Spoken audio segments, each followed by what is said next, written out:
بسم الله الرحمن الرحيم. الحمد لله رب العالمين، وأصلي وأسلم على أشرف الأنبياء وسيد المرسلين نبينا محمد وعلى آله وصحبه أفضل الصلاة وأتم التسليم، أما بعد. هذا هو الدرس الثالث من سلسلة دروس قصص القرآن.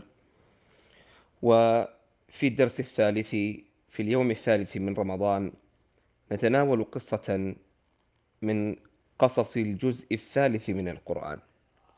وهذه القصة قصة عظيمة من القصص التي أخبرنا الله سبحانه وتعالى بها عن أحد أنبيائه، وهو نبي الله وخليله ورسوله إبراهيم عليه السلام.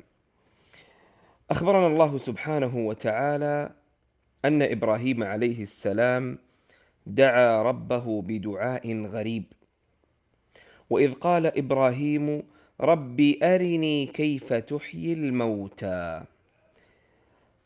دعا ربه إبراهيم عليه السلام فقال أرني كيف تحيي الموتى يا رب، فطلب هنا أن يرى بعينه كيفية إحياء الموتى.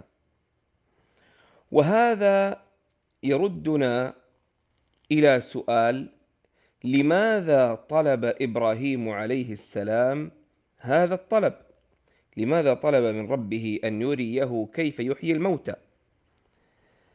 فروي في آثار كثيرة أن إبراهيم عليه السلام كان يوما يمشي على شاطئ من شواطئ الماء والبحر، قيل بحيرة وقيل بحر، فرأى دابة ميتة على طرف الشاطئ، نصفها في الماء ونصفها في البر، ودواب الأرض تأتي فتنهش منها وتأكل القطعة بعد القطعة، والطيور تنزل من السماء فتأخذ وتنزع منها قطعة بعد قطعة، وحيوانات الماء تقترب منها فتأكل منها وتنزع قطعة بعد قطعة. فلما رأى ذلك تعجب، وقد رأى توزع لحم هذه الدابة الميتة بين كل هذه الحيوانات، فقيل إن الشيطان جاء إليه فوسوس إليه فقال: يا إبراهيم، ترى كل هذه الحيوانات وهي تتوازع قطع هذه الدابة، فكيف وقد ماتت بعد ذلك كل حيوان منها؟ يعني لو توازع هذه الدابة 100 أو 200 أو 1000 من الحيوانات المختلفة، ثم يموت كل واحد من هذه الحيوانات 1000، فكيف تبعث من جديد وقد توزع لحمها بين كل هذه الحيوانات؟ فحين ذلك أراد إبراهيم عليه السلام أن يقطع باب هذه الوساوس الشيطانية، رغم علمه ويقينه بأن الله سبحانه وتعالى يبعث الموتى، لكنه أراد بهذا أن يرتقي بعلمه إلى ما لا يستطيع الشيطان أن يوسوس له فيه، لأن علم الإنسان الذي يعلمه بعلم الغيب والأخبار، أو علم الاستدلال والعقل، وكلاهما الاستدلال والعقل والأخبار يدلان على وجود يوم آخر يبعث فيه الناس ويحاسبون، وأن الله سبحانه وتعالى قدير على ذلك وقد خلقهم في أول الخلق، فإعادتهم وبعثهم من جديد أهون عليه. كل هذا مما يدل عليه العقل والاستدلال والخبر، لكنه لن يكون بطبيعة الحال مثل ما يكون في في المعاينة والرؤية بالعين. ولهذا ورد عن النبي صلى الله عليه وسلم أنه قال: ليس الخبر كالمعاينة. وهذا هو واقع الحياة وما يشاهده الناس في أمور دنياهم. فالشيء الذي تعرفه ليس كالشيء الذي تراه وتلمسه. تعرفه خبرا ليس كالذي تعرفه معاينة.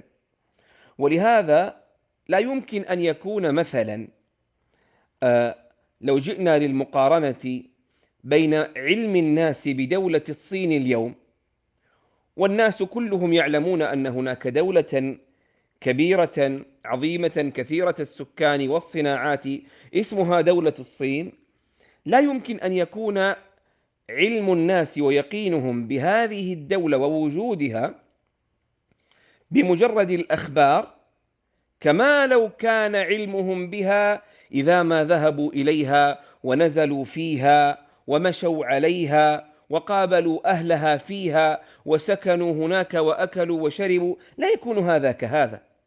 علم المعاين الذي ذهب إلى دولة الصين لن يكون كعلم السامع عنها بحال من الأحوال. وهذا ما حصل لنبي الله موسى عليه السلام لما ذهب للقاء ربه وأعطاه الألواح وأخبره بأمر شريعته. قال له ما أعجلك عن قومك يا موسى؟ قال هم أولئك على أثري وعجلت إليك ربي لترضى. قال فإنا قد فتنا قومك من بعدك وأضلهم السامري. فأخبره أنهم ضلوا، وأخبره أنهم عبدوا غير الله، وأخبره أن السامري صنع لهم عجلا. مع كل ذلك ذهب بالألواح إلى قومه، فلما رأى وعاين ما أخبره الله سبحانه وتعالى عنه اشتد غضبه حتى ألقى الألواح وأخذ برأس أخيه يجره إليه، مع أنه كان يعلم بذلك ويعرفه علم اليقين. لكن اليقين بالخبر ليس كاليقين بالمشاهدة والمعاينة. ولذلك ما طلبه هنا نبي الله إبراهيم في هذه الآية أن يرى من قدرة الله على إحياء الموتى ما يمنع كل الوساوس الشيطانية التي قد تطرأ على نفسه في مثل هذا. ولا شك أن الوساوس أبعد ما تكون عمن يشاهد بعينه ويرى، ولا تكون عنده كالسامع أو المستدل بعقله. ولهذا لاحظ أنه هنا طلب أن يرى كيف يحيي الموتى، فهو مؤمن بإحياء الموتى، لكنه يطلب أن يرى الكيفية التي بها يحصل إحياء الموتى. ولهذا يعني لم يكن في سؤال إبراهيم عليه السلام خطأ. وقد روي أن أناسا لما نزلت الآية فسمعوا بها وقرأوها قال بعضهم إن إبراهيم عليه السلام شك في قدرة الله ونبينا لم يشك. سمع النبي صلى الله عليه وسلم بذلك فقال الحديث الصحيح المشهور عنه عليه الصلاة والسلام: نحن أحق بالشك من إبراهيم إذ قال رب أرني كيف تحيي الموتى. وما معنى قوله نحن أحق بالشك منه؟ هناك قولان رئيسان. القول الأول منهما إن إبراهيم لم يشك، إن إبراهيم لم يشك. نبينا ينفي عنه الشك أصلا. وكيف يشك إبراهيم وقد شاهد من آيات الله ومعجزاته ما لم نشاهده نحن، كما حصل في إلقائه في النار فلم تضره وإخراجه منها سالما ونحو ذلك. فإذا كان إبراهيم عليه السلام وقد شاهد ما شاهد وأيقن بما وصل إليه مثله من أهل اليقين ببعث الله بعد الموت للموتى، إذا كان بذلك نتخيل أنه قد يشك، فإذا الشك في قدرة الله لمن هم أقل منه يقينا أولى. وإذا فعلى المعنى الأول أن المراد بالحديث إن إبراهيم عليه السلام لم يشك أصلا، ولو جوزنا أن يشك إبراهيم في مثل علمه وفضله ومكانته وهو نبي من أنبياء الله تعالى، فالشك بمثل أمة محمد صلى الله عليه وسلم أولى ولا شك. فهذا هو المعنى الأول، أن الحديث يتكلم أن إبراهيم عليه السلام لم يشك، ولو جوزنا عليه الشك لكنا نحن أولى منه بذلك.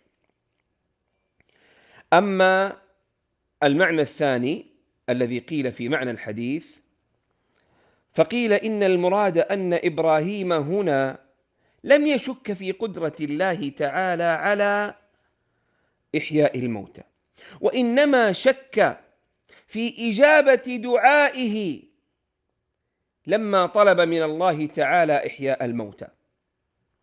وقد روي أن إبراهيم عليه السلام كان قد طلب هذا الطلب لأمر آخر، لا لما روي أنه رآه من دابة تتفرقها الحيوانات.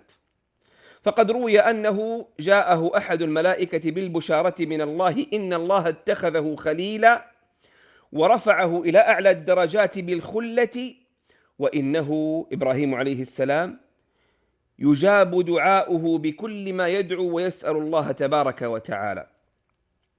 حينها أراد إبراهيم عليه السلام وقد شك في أنه قد بلغ هذه المنزلة أو لا، فيجاب دعاؤه أو لا يجاب، فسأل الله تعالى أن يريه على هذا علامة يطمئن بها قلبه أنه خليل الرحمن. فهذا هنا قول ثاني. وعلى معنى هذا فالحديث يقول إن إبراهيم عليه السلام قد شك في إجابة الدعاء الذي دعا به الله تبارك وتعالى لما قال رب أرني كيف تحيي الموتى، أنه شك في أن يجيب الله دعاءه. فإن النبي صلى الله عليه وسلم يقول فإذا كان إبراهيم بمثل مكانته عند الله تعالى يشك في أن يجاب دعاؤه أو لا يجاب، فنحن أولى أيضا بالشك في إجابة دعائنا من عدمه. وقيل في سبب سؤال إبراهيم ودعائه قولا ثالثا، فقيل إن إبراهيم عليه السلام لما حاج النمرود في ربه وقد ادعى النمرود أنه رب إله، فقال النمرود ربي، فقال النمرود فلما حاجه قال له إبراهيم ربي الذي يحيي ويميت، قال أنا أحيي وأميت.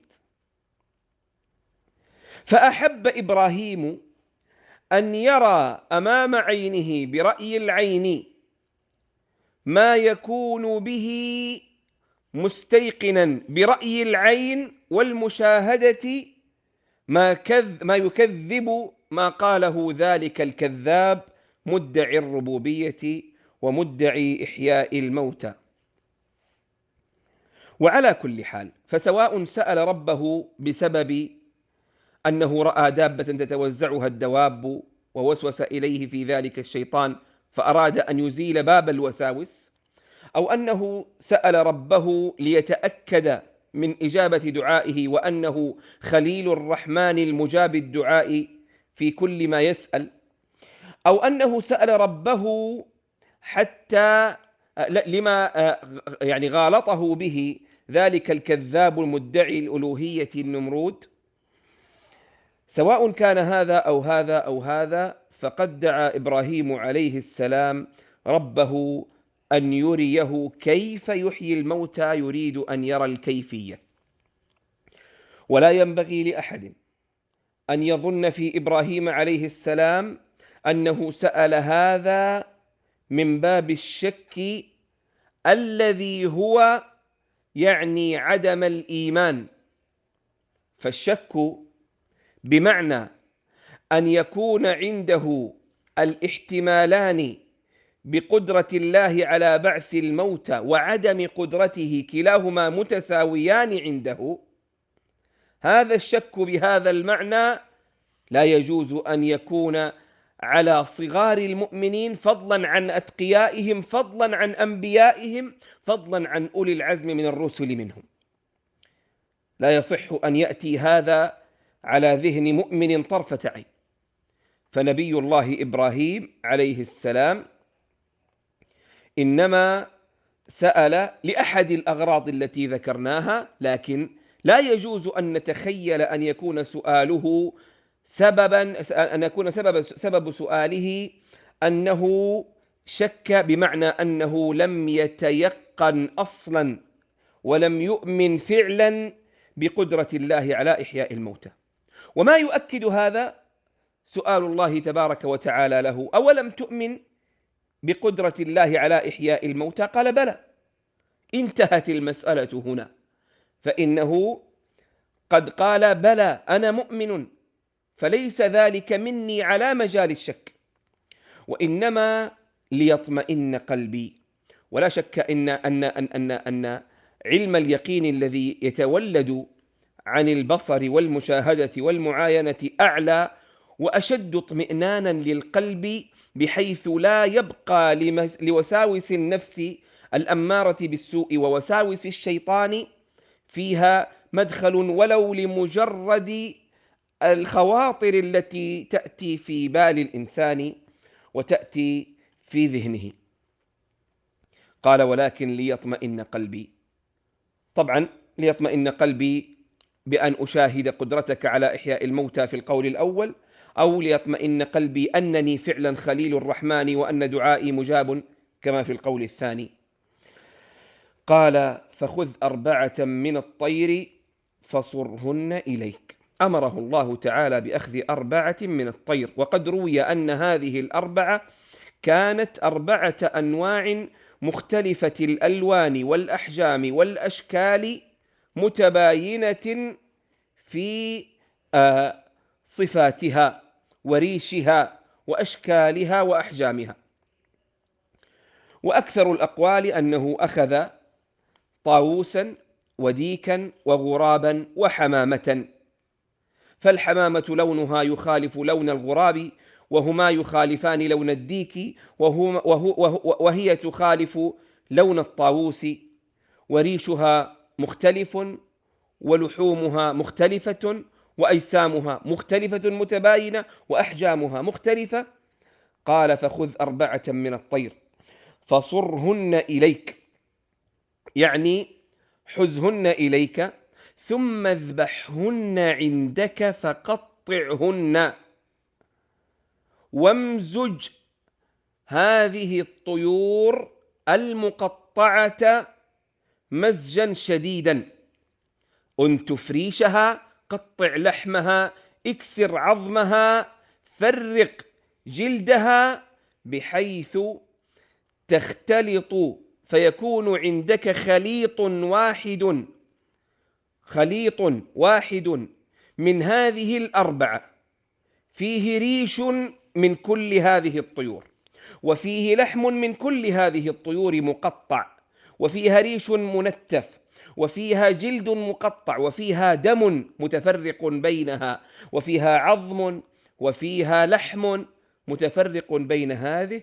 خذ هذا الخليط من هذه 4 كلها فاخلطه جميعا عندك.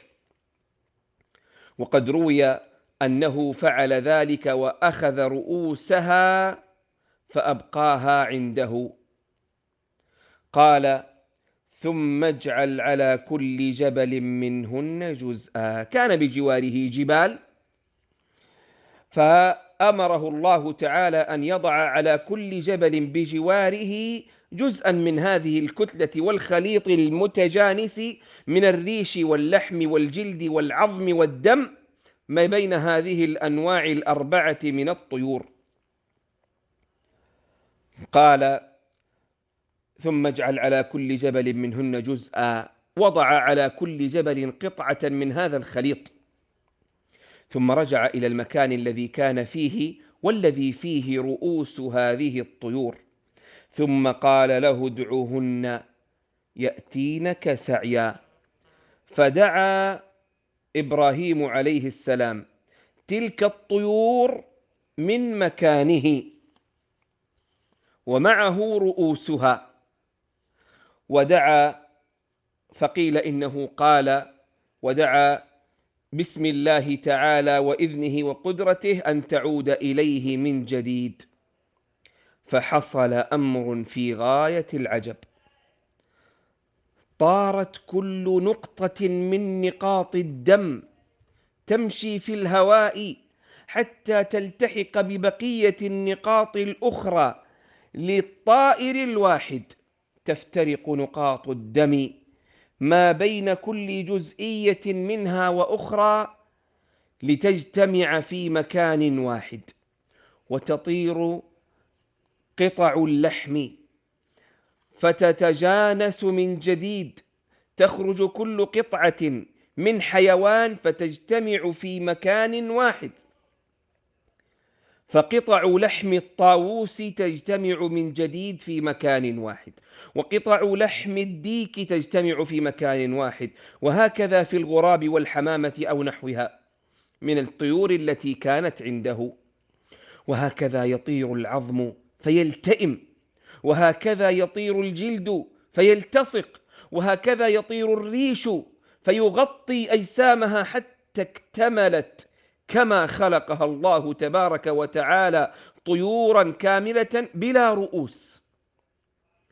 ثم قامت تسعى وتأتي إلى إبراهيم من كل مكان كانت فيه اجتمعت هذه الأربعة الطيور، تسعى إليه دون رؤوس، حتى أتت عند رجليه تبحث عن رؤوسها، فأخذت رؤوسها فضمتها، ثم اكتمل خلقها فعادت من جديد. سبحان الخالق العظيم. هذه قدرة الله سبحانه وتعالى التي أخرجها فرآها إبراهيم عليه السلام.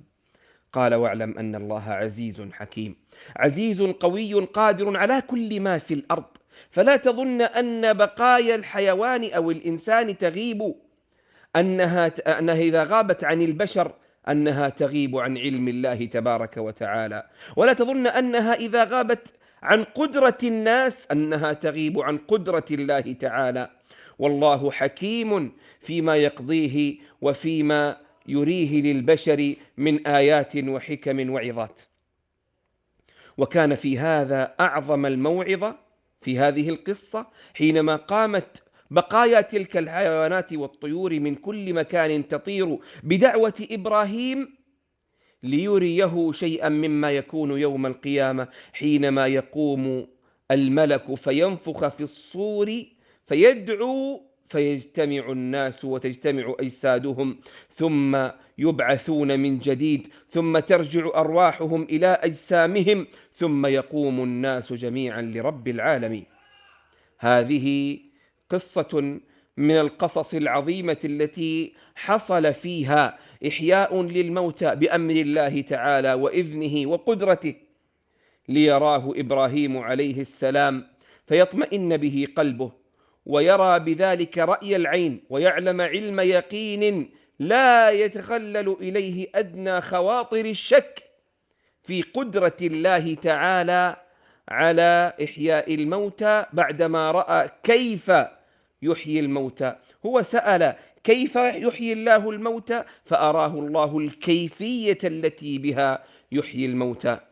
أسأل الله سبحانه وتعالى بمنه وكرمه أن يعمر قلوبنا باليقين، وأن يعمر قلوبنا باليقين، وأن يرزقنا برد الإيمان، وأن يجعلنا ممن يختلط الإيمان بقلوبهم وبعظامهم وأبشارهم وجلودهم، وأن يجعلنا ممن يتيقنون في علم الله سبحانه وتعالى وقدرته وحقه أعلى درجات اليقين، وأن يحيينا على ذلك، وأن يميتنا على ذلك، وأن يبعثنا على ذلك، إنه ولي ذلك والقادر عليه. وصلى الله وسلم على نبينا محمد، والحمد لله رب العالمين.